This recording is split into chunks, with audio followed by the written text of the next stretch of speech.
Bien-aimés frères et sœurs, vous connaîtrez la vérité et la vérité vous affranchira. Ça, c'est pas moi qui le dis, c'est la Bible qui le dit. Mais moi, je vous dis mieux. Vous connaîtrez la vérité historique, notamment celle de vos ancêtres kémites, et vous aurez une vision globale de ce que c'est que la vraie souveraineté politique. J'ajoute, vous reviendrez à la spiritualité africaine ancestrale et vous comprendrez les enjeux de l'indépendance économique. Et pour terminer, vous accepterez votre identité culturelle kémite et vous obtiendrez deux choses. La première, c'est la paix. La seconde, c'est le développement, à une condition. L'unité de toute l'Afrique noire, l'unité de tous les Noirs du monde entier. Otep à tous, bienvenue sur la chaîne des panafricanistes par essence, par conviction et par excellence. Celle des citoyens kémites par nécessité et obligation de combat. Nous sommes une chaîne qui n'est guidée que par nos ancêtres et rien que par les ancêtres qui appartiennent à l'égrégore du monde noir. Par conséquent, nous ne croyons en aucun Dieu venu de l'étranger. Toutefois, cette vidéo n'est aucunement destinée à inciter à la haine ou à la violence, car nous menons un combat qui est d'abord et avant tout intellectuel, spirituel et démocratique. Ensuite, il est politique, géopolitique et géostratégique. Contre l'impérialisme, le colonialisme, le néocolonialisme et l'endocoloniat, qui sont tous qualifiés de crimes contre l'humanité.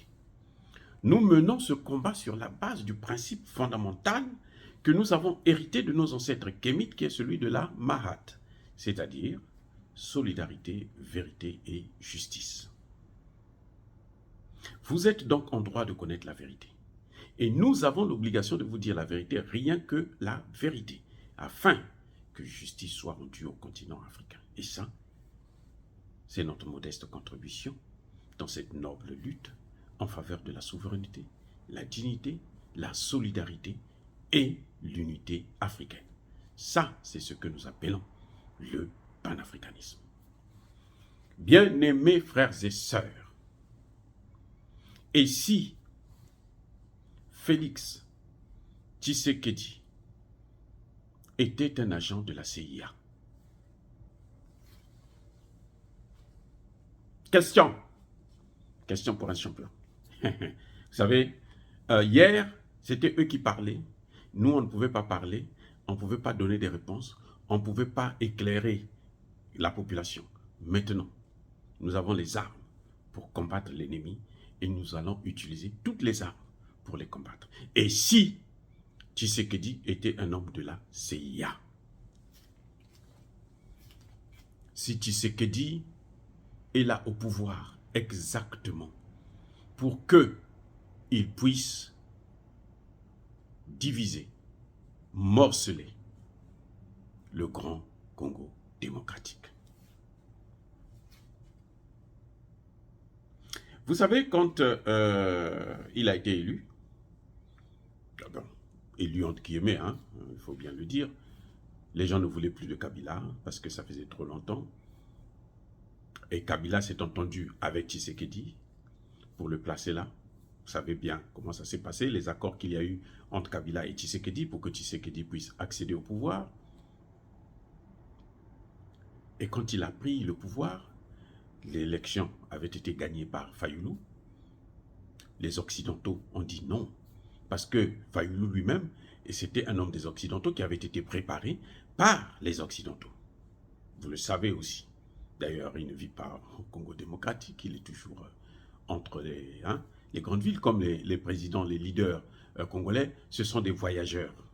Ils sont plutôt des nomades, on pourrait dire, nouveaux modèles. Puisque eux, ils ne restent pas chez eux, ils préfèrent circuler dans tous les pays et ils veulent faire le tourisme. Mais bon, il faut les laisser faire puisque bon, ils ont de l'argent à gaspiller, malgré le fait que la population continue à souffrir. Bon, quand Tshisekedi prend le pouvoir, il y a eu des contestations de toutes les puissances occidentales, y compris les États-Unis. Ils ont dit non, non, non, c'est pas normal, c'est Fayoulou, parce que c'est Fayoulou qu'ils avaient préparé. Tshisekedi a commencé à voyager, à les rencontrer, à parler avec les ambassadeurs qui sont au Congo, ainsi de suite. Et tout de suite, il y a eu un changement complet, c'est-à-dire un virage à 190 degrés. Et ils ont tourné la face, ils se sont dit non, ça c'est notre homme. Bien-aimés frères et sœurs, ça ne se fait jamais gratuitement. Il faut qu'il y ait en échange quelque chose. Donc, Tshisekedi a pu les rassurer. Et ils ont compris que non, mais avec lui, nous pouvons, on va faire mieux que ce qu'on attendait de la part de Fayoulou. C'est ça qui justifie le virage des puissances occidentales qui le détestaient, qui ne pouvaient pas le voir, qui contestaient son pouvoir et qui changent complètement pour être maintenant les soutiens de Tshisekedi. Et c'est là qu'on a commencé à voir les États-Unis commencer à dire non, oh, Tshisekedi c'est un démocrate, c'est un négociateur, c'est un pacifiste. Et ça donne une grosse tête à notre président. Bon. Que voulez-vous les amis, on est obligés. Mais il faut qu'on vous dise la vérité, il faut que vous compreniez ce qui se passe. Et à un moment donné, Tshisekedi appelle Emmanuel Macron en public devant tout le monde à un sommet. Mon frère. Depuis quand? Ah, lui, quand il était en Belgique, là, il était le frère de Emmanuel Macron. Ils se rencontraient pour boire le vin de palme ou le champagne, le Beaujolais nouveau, pour manger le foie gras. Non. Certainement que monsieur est rentré dans leur secte.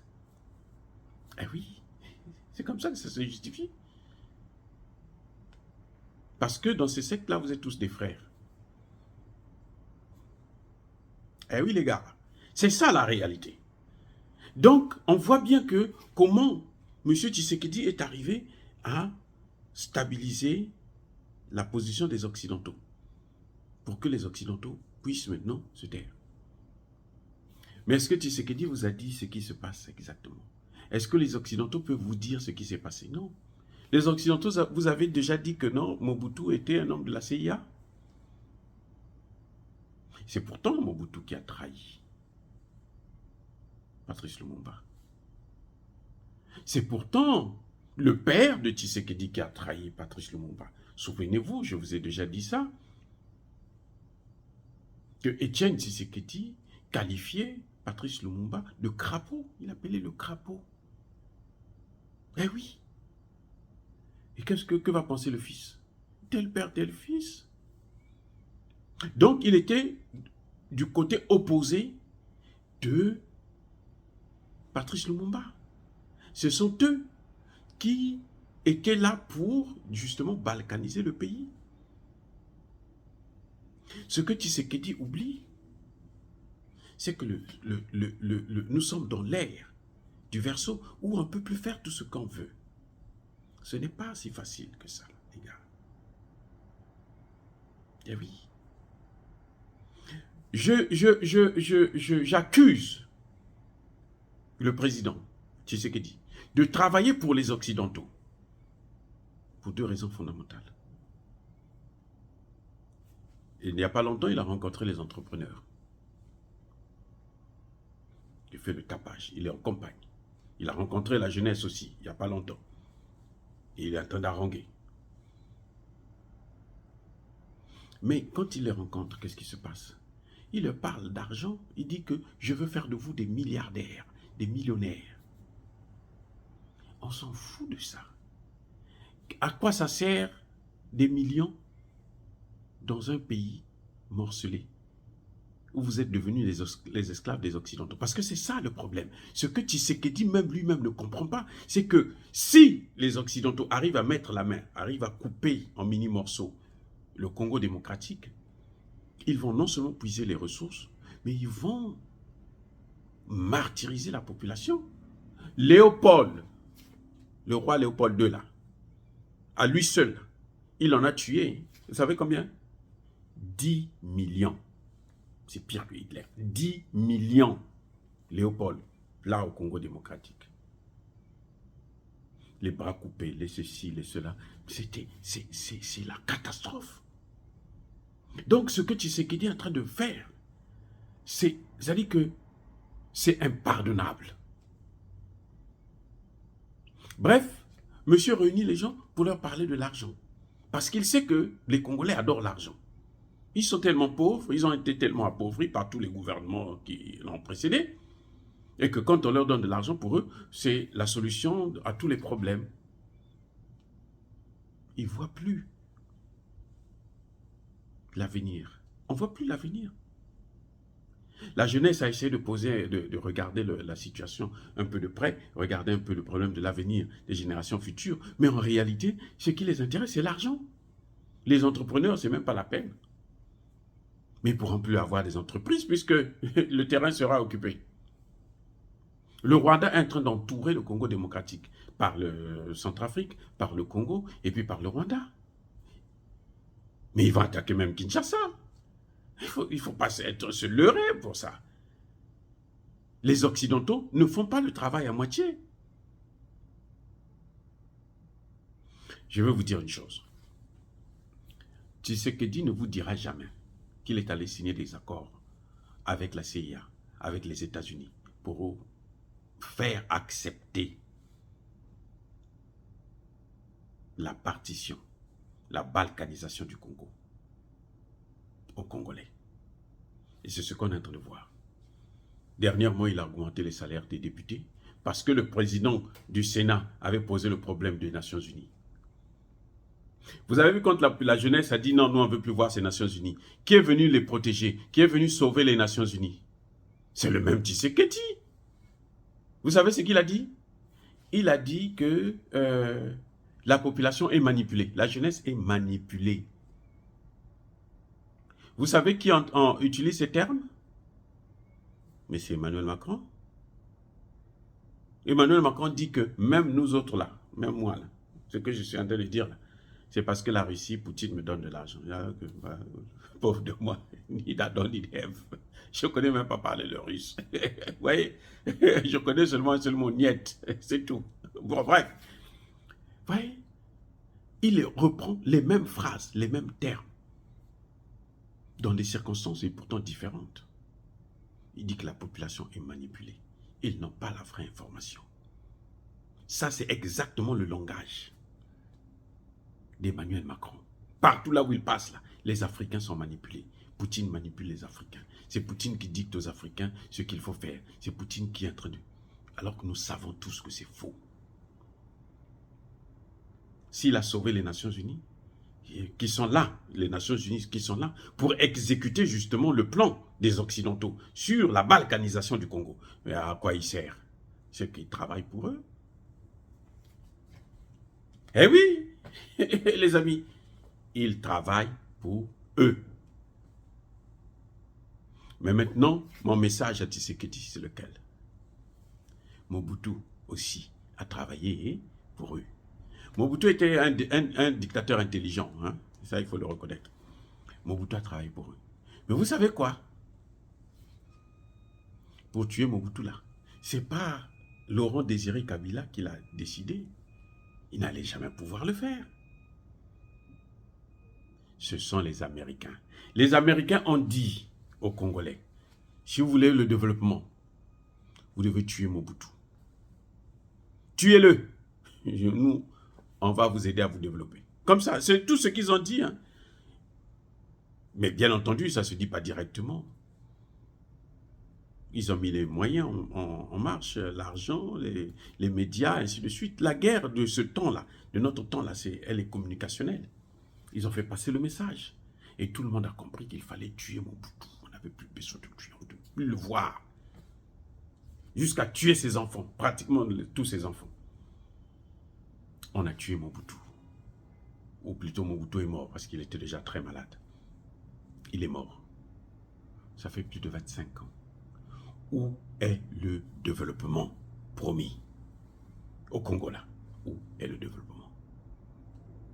Donc, Tshisekedi, ce qu'il est en train de faire, un jour, les mêmes Occidentaux vont dire à ces mêmes Congolais, parce que cette population, malheureusement, on la manipule. Il suffit de quelques mots, il suffit de un peu d'argent, il suffit de mettre les médias derrière. J'écoute les médias congolais tout le temps. Oh, le président Tshisekedi, il a rencontré. Les Français ont dit, les Américains ont dit, Kagame arrête et tout machin. Kagame ne fait que progresser. Il est déjà dans les portes de Goma. Il est dans les portes de Goma.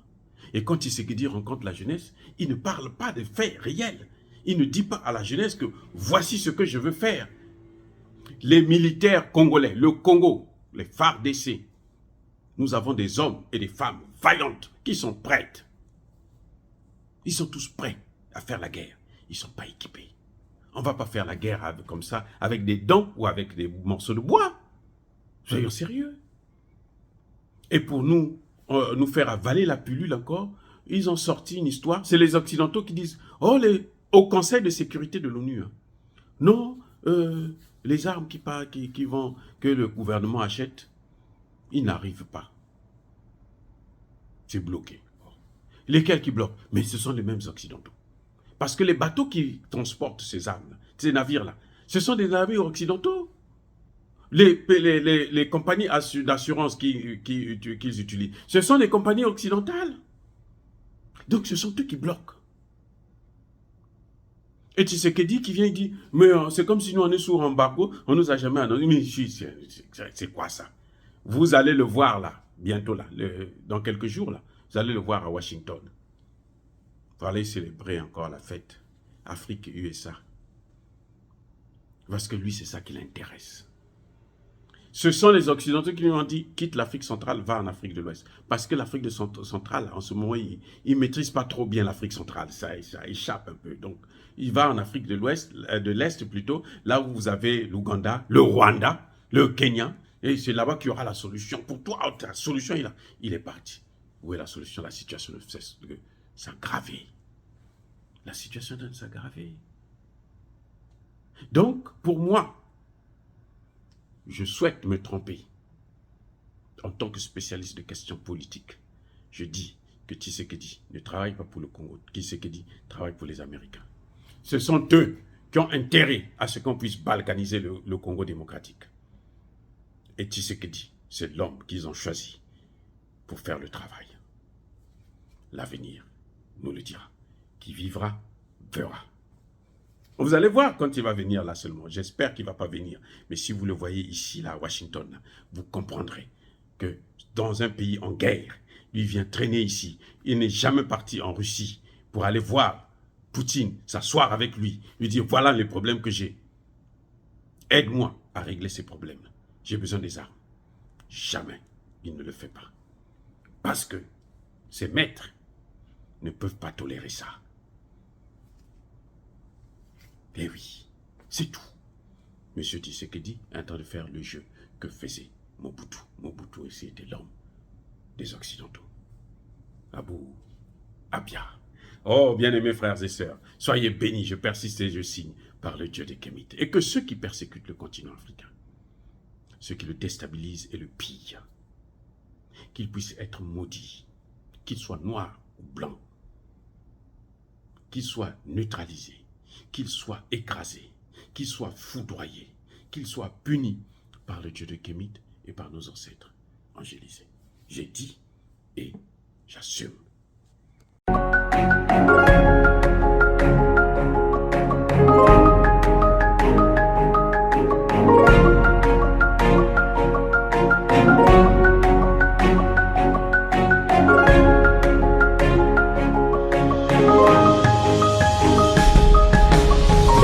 Eux, ils marchent par la foi et non par la vue.